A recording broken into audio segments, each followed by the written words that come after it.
Anda menyaksikan Kompas Bisnis bersama saya Nanda Aprilia. Saudara, harga emas terus menunjukkan tren pelemahan, terutama setelah Amerika Serikat dan Iran saling melancarkan serangan pada akhir pekan lalu. Sejumlah analisis menganggap prospek harga emas dalam jangka pendek masih dibayangi ketidakpastian. Di satu sisi, logam mulia mendapat dorongan dari memanasnya konflik geopolitik dan meningkatnya permintaan aset safe haven. Namun di sisi lain, penguatan dolar Amerika Serikat, kenaikan yield obligasi Amerika Serikat, serta sikap hawkish The Fed jadi penghambat rally emas. Pandangan pelaku pasar pun terbelah. Sebagian analisis memproyeksikan harga emas naik, sebagian sideways, dan sisanya memprediksi justru turun. Sementara mayoritas investor retail masih optimis harga emas akan menguat.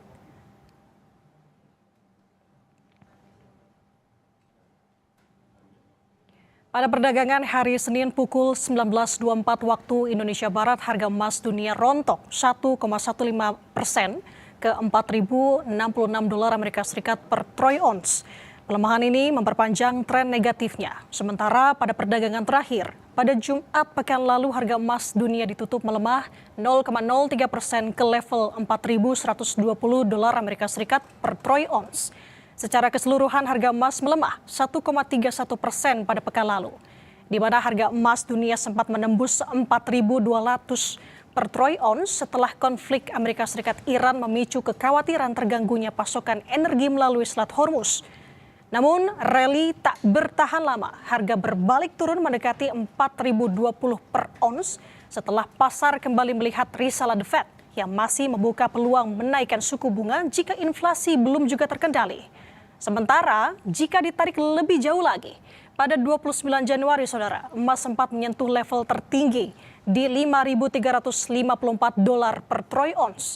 Penurunan hingga kini mencapai 24%. Sejumlah bank investasi mulai memangkas proyeksi harga emas tahun 2026 seiring ketidakpastian kondisi global. Di antaranya Bank of America atau BOFA yang umumkan memangkas proyeksi rata-rata harga emas sebesar 14% menjadi 4.360 dolar per troy ounce, meski BOFA meyakini harga emas berpeluang mencapai 5.000 dolar setelah siklus pengetatan suku bunga The Fed berakhir. Ada juga JP Morgan yang memproyeksikan harga emas pada kuartal 3 di 4.300 dan kuartal 4 di 4.500 dolar. Secara keseluruhan, rata-rata 2026 di level 4.545 dolar per troy ounce. Sementara London Bullion Market Association memproyeksikan harga emas rata-rata 2026 di level 4.742 per ounce. Namun, rentang proyeksi analisis sangat lebar, saudara. Dari 4.000 hingga 6.000 per ounce yang mencerminkan beragam skenario yang membayangi pasar. Terakhir ada HSBC yang juga memangkas proyeksi rata-rata harga emas 2026 jadi 4.560 per troy ounce dengan mempertimbangkan dampak penguatan dolar dan kebijakan moneter Amerika Serikat yang lebih ketat.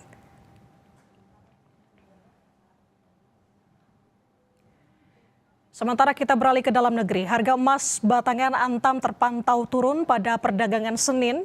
Untuk 1 gram emas Antam kini berada di level Rp2.635.000. Berdasarkan data resmi situs logam mulia Antam, harga emas Antam turun Rp20.000 dibandingkan pada perdagangan hari Minggu yang ditutup di Rp2.655.000 per gramnya.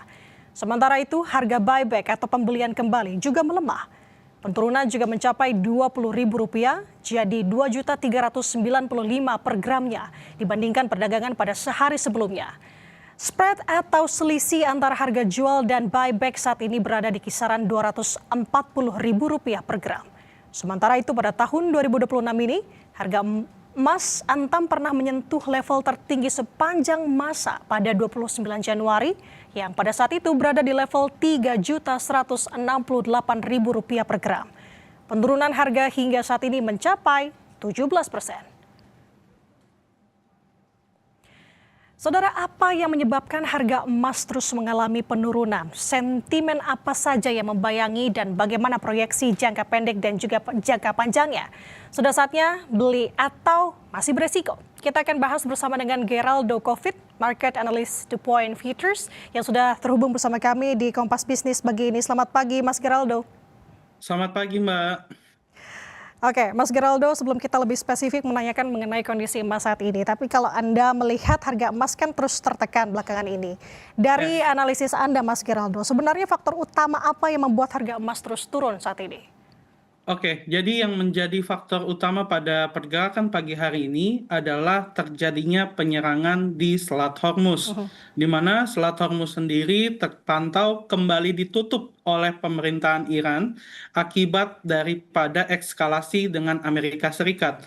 Hal ini terjadi pada hari Minggu malam, tepatnya di jam 10 malam, berita terjadinya penutupan Selat Hormuz kembali, akibatnya membuat tekanan perdagangan emas di hari Senin tanggal 13 Juli 2026 mengalami penurunan signifikan dan pagi ini mencapai di bawah level 4.000 US dollar. Seperti itu. Itu faktor pertamanya. Oke, tentunya adalah faktor global melihat hal ini. Nah, yang jadi pertanyaannya, Mas Geraldo, prospek harga emas nih ke depannya bagi investor. Apakah saat ini sudah melihat ini adalah sebuah peluang untuk membeli atau tahan dulu karena masih ada resiko penurunan lebih dalam lagi nantinya mungkin? Baik, jadi jika kita berkaca pada makro global, maka kita masih perlu beberapa data tambahan. Utamanya adalah kita akan menunggu data inflasi Amerika Serikat yang rilis pada malam hari ini, di mana mereka akan menunjukkan bagaimana inflasi pergerakan daripada Amerika Serikat sendiri secara bulanan dan tahunan. Dan jika mengacu pada harga chart saat ini, terlihat bahwa memang potensi emas masih bisa berpeluang turun.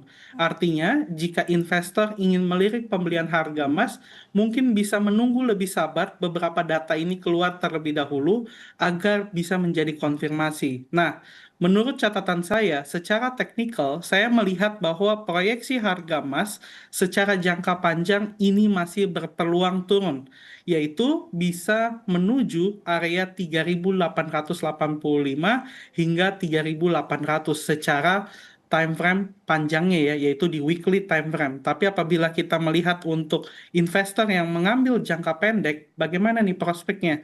Nah, untuk di jangka pendek, maka saya sudah melihat ada proyeksi terdekat itu di 3.900 yang akan menjadi level support pertama untuk tujuan gold saat ini. Yaitu memang beberapa data ini masih mendukung terjadinya penurunan harga. Seperti itu.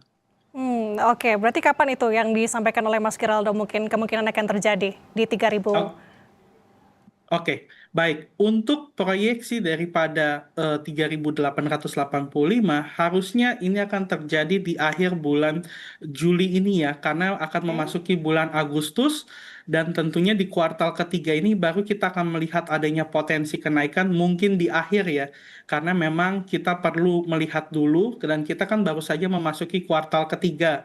Kita perlu beberapa data tambahan, terus juga ekspektasi suku bunga karena jika kita melihat Kevin sebagai gubernur The Fed yang baru saat ini menggantikan Jerome Powell, di mana Kevin ini cukup berbeda, dia menunjukkan bahwa untuk terjadinya kenaikan suku bunga ataupun penurunan suku bunga, kali ini dia akan mengacu pada data US.